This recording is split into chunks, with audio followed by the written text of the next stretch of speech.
A very good morning, students. Welcome in the TSN online classes. Today we will read chapter 2 and it is the part of the sentence.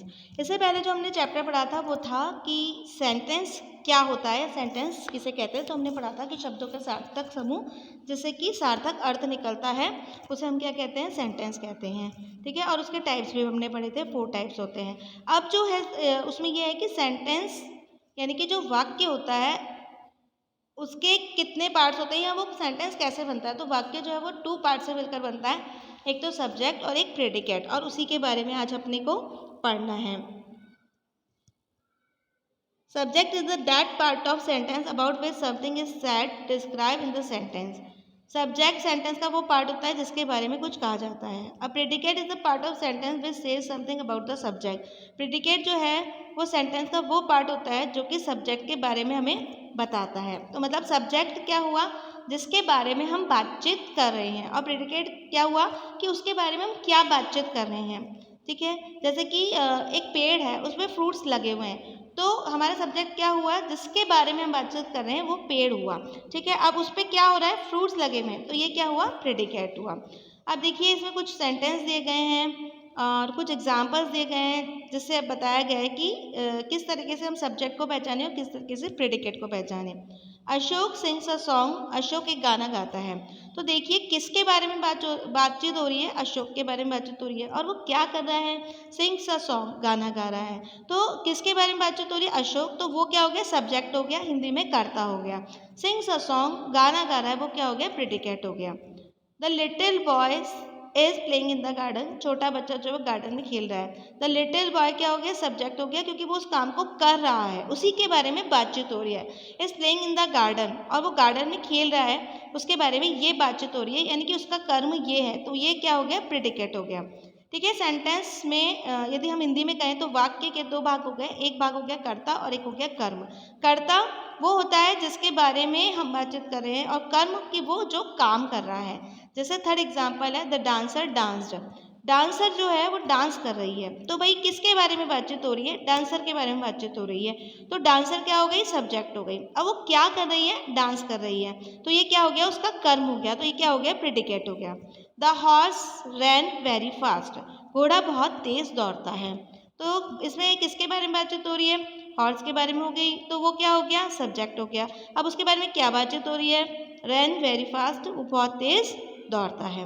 The sun rises in the east, fourth example पे वापस आते हैं। The horse ran very fast, तो the horse तो subject हो गया, ran very fast हो गया प्रेडिकेट।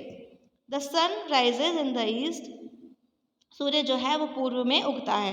तो किसके बारे में बातचीत हो रही है, द सन, तो उसको बोलते हैं सब्जेक्ट हो गया वो, और उसके बारे में क्या बात हो रही है कि वो पूर्व में उगता है, तो वो प्रेडिकेट हो गया। तो कोई सा भी आप सेंटेंस ले लो अपने, और जब हम जो भी पढ़ाई करते हैं ना तो उसका यूज़ हम अपने घर में करें तो वो ज़्यादा बेटर होगा। जैसे कि आप पढ़ रहे हैं तो उसमें सब्जेक्ट क्या हो गया, आप स्वयं हो गए, क्योंकि आपके बारे में बातचीत हो रही है। अब आप क्या काम कर रहे हो, पढ़ रहे हो, तो वो क्या हो गया, प्रेडिकेट हो गया।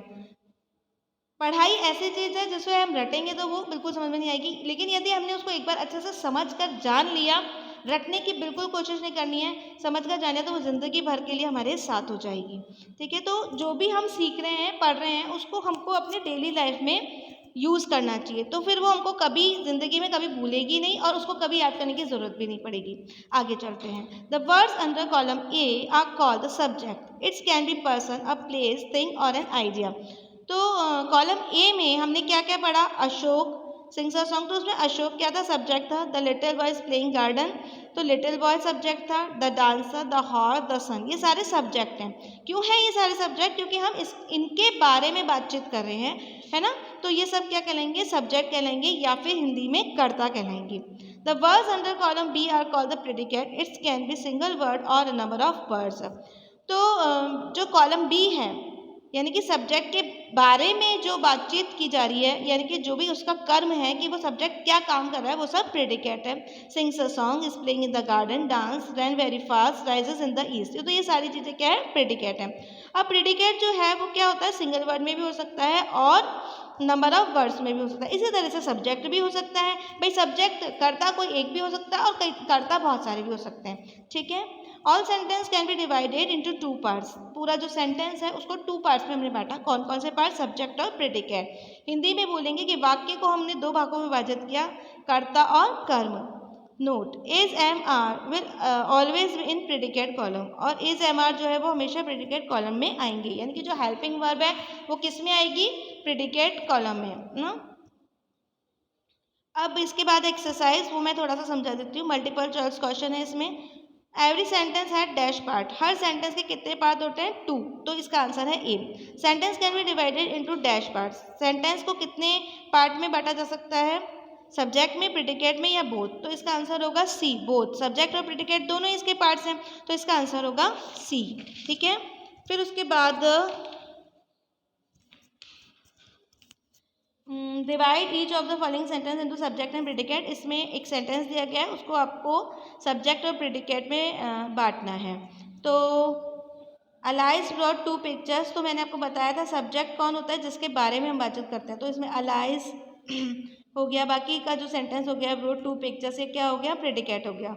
A cat sat under the table, तो अ कैट क्या हो गया? सब्जेक्ट हो गया, बाकी का सेंटेंस प्रेडिकेट हो गया। A bunch of the grapes was kept in the basket, bunch, a bunch ये सब्जेक्ट हो गया, of grapes was kept in the basket predicate हो गया। The girls is my sister, the girl, तो subject is my sister predicate. Who goes there, who subject, goes there predicate. Little Sam on a sat a corner, तो little Sam subject और बाकी का सारा क्या हो गया? प्रेडिकेट हो गया। फिर ये मैच है, ये मैं पीडीएफ में दे दूंगी आपको, उसमें से देखकर करने हैं। उसके बाद प्रेडिकेट दे दिया गया, उसका सब्जेक्ट लिखना है ना। तो इज नेवर एब्सेंट, कभी भी एब्सेंट नहीं होता। उसमें आप किसी का भी नाम लिख सकते हो, राहुल लिख सकते हो, अशोक लिख सकते हो, राम लिख सकते हो। मैंने अशोक लिखा है। उसके बाद है फॉल्स ऑन 14 नवंबर। 14 नवंबर को क्या आता है? Children's day. Makes tasty sweet, tasty sweet कौन बनाती है? तो सब्जेक्ट हो गया मदर। इज फेथफुल एनिमल, वफादार जानवर कौन है? तो इसका सब्जेक्ट हो गया डॉग। फ्लाइज इन एयर, हवा में उड़ाई जाती, क्या? काइट, तो इसका सब्जेक्ट हो गया kite. Is sleeping on the bed, तो इसका हो गया बेबी। ठीक है, इसी तरीके से नेक्स्ट है सप्लायर प्रेडिकेट। तो इसमें तो पहले वाले में हमने जो डी क्वेश्चन था उसमें सब्जेक्ट लिखे, और बाकी बाद में जो ई नंबर का क्वेश्चन है उसमें हमने सुटेबल प्रेडिकेट्स लिखे। तो अब इसमें से देखकर कर लेना। तो ये चैप्टर जो है आपका कंप्लीट हो गया है, जिसमें हमने सेंटेंस के टू पार्ट्स पढ़े, सब्जेक्ट एंड प्रेडिकेट। इसको अच्छे से पढ़ें, अच्छी तरह से लर्न करें, और इस चैप्टर को बुक में ही करें। Thank you so much.